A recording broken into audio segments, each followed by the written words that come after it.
ओम श्री गुरु सिद्धाय नमः। सभी को प्रणाम। पिछले वीडियो में आपने सुना परम पूज्य गुरुदेव गायत्री तीर्थ शांति कुंज को अलग अलग प्रयोग करके तीर्थ को सामर्थ्य से संपन्न कर रहे थे। इसी उद्देश्य से जब परम पूज्य गुरुदेव ने व्यसन को किलित किया तो परम पूज्य गुरुदेव की मूक अनुमति से उस दृश्य के साक्षी शांति कुंज के एक कार्यकर्ता भी बने। पूज्य देवराहा बाबा ने कहा कि गायत्री तीर्थ के रूप में गुरुदेव ने परीक्षित जैसा ही काम किया है। गायत्री तीर्थ शांति कुंज में जाकर किसी भी व्यक्ति के मन में झूठ, छल, कपट, लोभ, लालच से लड़ने की शक्ति आ जाती है और तीर्थ की ये क्षमता लगातार काम करती रहेगी। आइए इसी क्रम को आगे बढ़ाते हैं। 19 शक्तिपीठों में प्राण प्रतिष्ठा स्थापना कार्यक्रमों और अगणित भूमि पूजन आयोजन संपन्न करने के बाद गुरुदेव ने प्रवास कार्यक्रम स्थगित कर दिए। तब भी परिजनों को अप्रिय और अशुभ लगा था। भावनाशील परिजनों ने अपने कार्यक्रम जारी रखने का अनुरोध किया तो उन्हें समझाया भी गया। फिर भी कार्यकर्ताओं का भावुक मन नहीं माना और जगह जगह से अपना निवेदन लेकर वे शांति कुंज जाने लगे। गुजरात में बड़ोदरा के पास से मनसुख भाई और आंध्र प्रदेश में हैदराबाद से शिव रत्नम के दौड़े चले आने का किस्सा मशहूर है। 1982 के शुरुआती महीने रहे होंगे जब इन परिजनों ने आकर गुहार मचाई। मनसुख भाई ने तो हठ ही ठान लिया कि गुरुदेव आपने अपना निर्णय नहीं बदला तो हम लोग यहीं बैठकर उपवास करेंगे। उनका साथ देने के लिए शिव रत्नम और दूसरे परिजन भी आगे आए। गुरुदेव ने कहा 2-3 दिन अभी यहीं रुक जाओ, इसके बाद भी तुम्हारा निर्णय नहीं बदला तो मैं तुम्हारी बात अपने गुरुदेव के सामने रखूंगा, उनसे अनुमति लूंगा। मनसुख भाई और शिवरत्नम को सुनकर आश्चर्य हुआ। मनसुख भाई ने तो पूछ ही लिया कि आप अपने इन कार्यक्रमों, छोटे छोटे फैसलों के लिए भी अपनी मार्गदर्शक सत्ता से पूछते हैं क्या? गुरुदेव चुप रहे। मनसुख भाई के साथ आए एक अन्य कार्यकर्ता ने कहा, ये छोटा मोटा निर्णय नहीं है भाई, धुआंधार चल रहे आयोजनों को बीच में रोक देना मामूली बात थोड़ी ही है। फिर गुरुदेव तो हर काम दादा गुरु से अनुमति लेकर ही करते हैं। उन कार्यकर्ता ने ऐसे निर्णयों की एक फहरिस्त ही सुना दी जिसमें पिछले फैसलों को पलटा गया था। इन फैसलों में बार बार अपना निवास आगरा, मथुरा, हरिद्वार और हिमालय बदलने, कई नए आरंभ अचानक रोक देने, गायत्री परिवार की लोकप्रियता बढ़ने पर उसके सदस्यों की छटनी करने लगने जैसे निर्णय उन कार्यकर्ता को याद आ गए। उनके साथी परिजन ने स्थितियां बदलते ही नए निर्धारण कर लेने के बारे में बताया तो मनसुख भाई ने कहा, हमारा प्रयत्न विफल जाएगा क्या? उन साथी ने कहा, अभी से ये सब क्यों कहा जाए? गुरुदेव ने 3 दिन रुकने के लिए कहा है तो देखते हैं, या तो हमारा मन बदलेगा या फिर उनका फैसला। ये बातचीत हुए 2 ही दिन बीते थे कि मनसुख भाई को लगा उन्हें ही अपना हट छोड़ना पड़ेगा।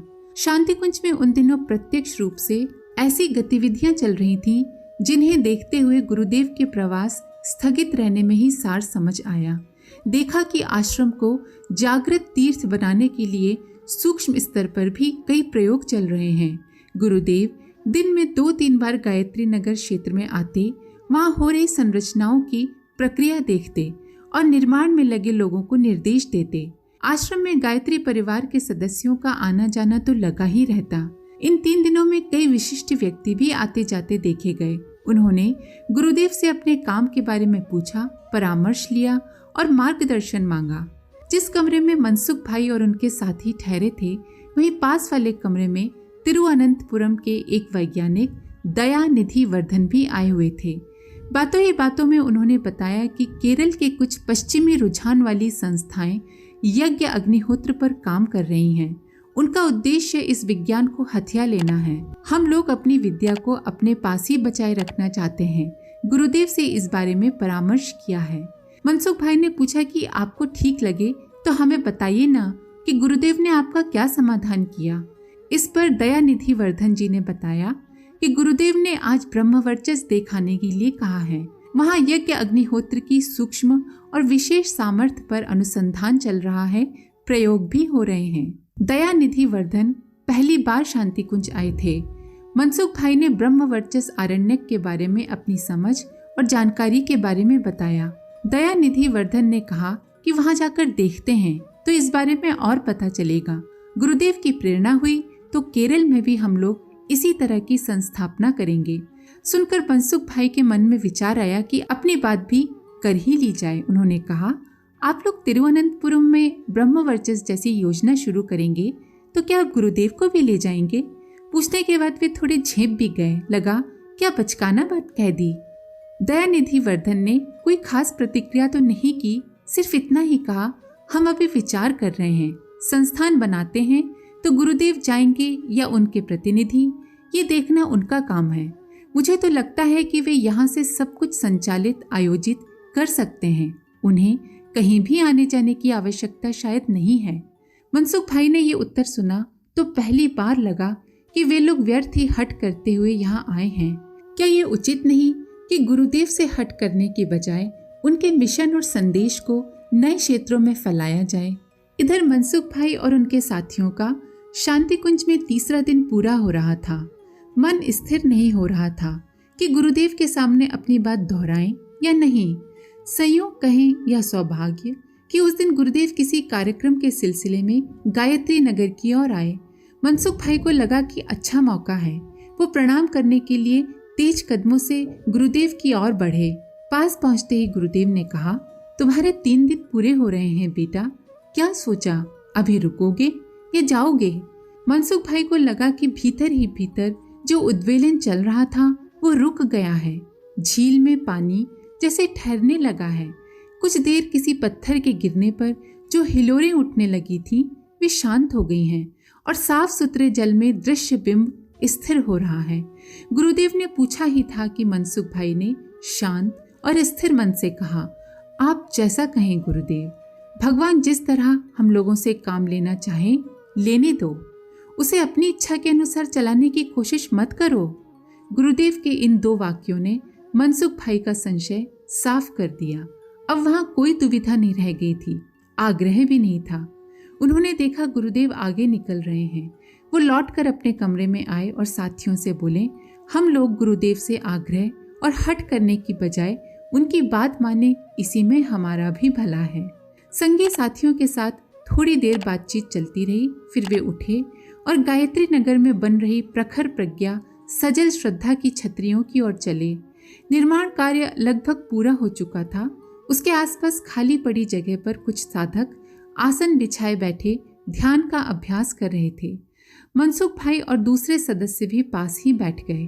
कुछ मिनट बीते होंगे कि ध्यान की गहराई में जाने की अनुभूति हुई तो लगा कि आसपास और भी कई लोग ध्यान कर रहे हैं।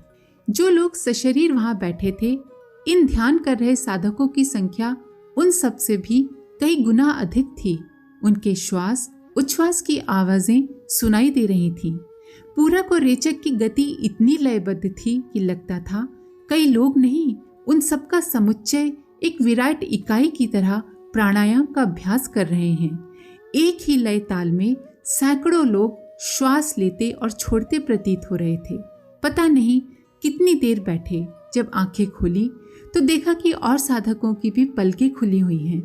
वे भी अपने आसपास बैठे साधकों को देख रहे थे, मानो पूछ रहे हो, जो अनुभूति हमें हुई वह आपको भी हुई है क्या? पिछले कई वर्षों में दुनिया ने इतने बड़े उतार चढ़ाव देखे कि इतिहासकारों के मुताबिक पिछले 10,000 वर्षों में नहीं देखे होंगे। परम पूज्य गुरुदेव ने 1981 के बाद भारत के महाशक्ति बनने का आश्वासन दिया।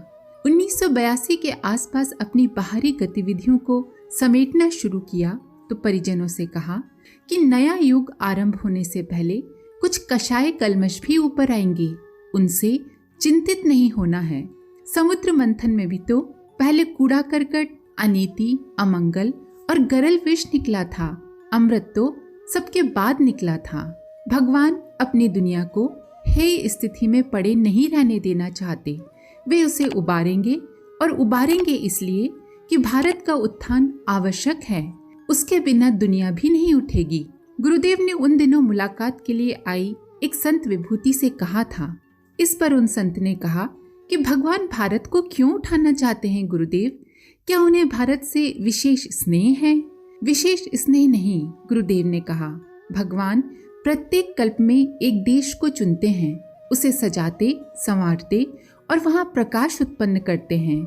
जब कभी वह मनुष्य को उसके किए का दंड देना चाहते हैं तो पहले चुने हुए देश को ही श्री और संपदा से हीन करते हैं, उस देश को कुछ समय के लिए दबा देते हैं।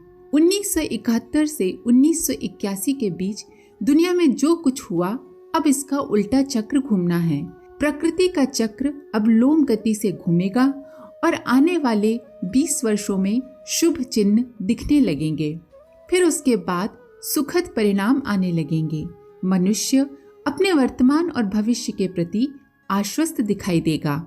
उन्हीं संत से गुरुदेव ने अगले अन्य संदर्भ में कहा कि गायत्री परिवार के सदस्यों को इस तरह का आश्वासन और निर्देश पहले कई बार दिया गया है। आज के लिए इतना ही। आप सभी का धन्यवाद। ओम शांति।